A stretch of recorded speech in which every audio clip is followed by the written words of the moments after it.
Hi అండి. One thing, చాలామంది అడుగుతున్నారు, నీ కొడుకు కూడా నీకు కాల్ చేయట్లేదని. ఎందుకు చేస్తాడండి? కొడుకులకు అసలు ఉంటుందా?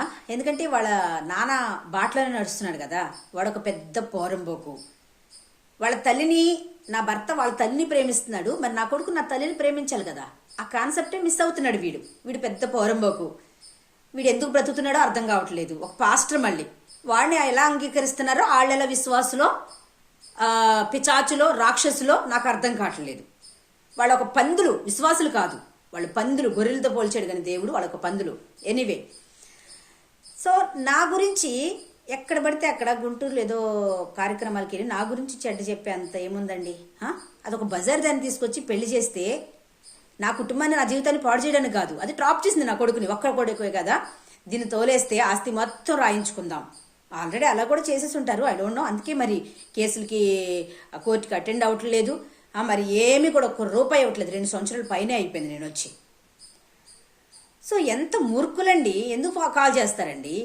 ఎంత కఠినులండి, ఎందుకు కాల్ చేస్తారండి? చేయరు, నేనే చెప్తున్నాను కదా, చేయరు. కానీ తాత తాగిన ముంత అంటే తలకాడే ఉంటుందంట. ఎవరు తీసుకున్న గోతులు ఆళ్లే పడతారు. ఇప్పుడు తల్లిని చూస్తేనే కదా రేపాడికి కలిసి వస్తుంది. ఎనీవే, ఏదేమైనా ఆడి తల్లిని ఎంత ప్రేమిస్తున్నాడు, ఈడి తల్లిని కూడా ఇంతే ప్రేమించాలని వీడికి ఉండాలి.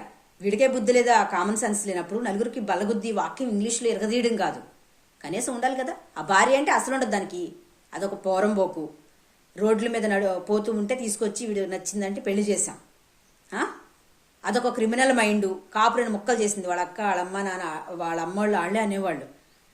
అది అక్కడ మాటలు ఇక్కడ మాటలు అక్కడ చేసి కుటుంబాలు మొక్కలు చేస్తుంది అని చెప్పి. సో మేము గమనించలేకపోయాం, తెలుసుకోలేకపోయాం. అదేమో ఆధిపత్యం, పెత్తనం కోరి నన్ను పంపించేస్తే పెత్తనం చేతిలోకి వస్తుందని అది ఆలోచిస్తుంది. ఎంత దారుణంగా చేశారో తెలుసా? ఎందుకు కాల్ చేస్తారండి? చేయరు. భార్య కింద లొంగిపోయాడు కదా, చేయరు.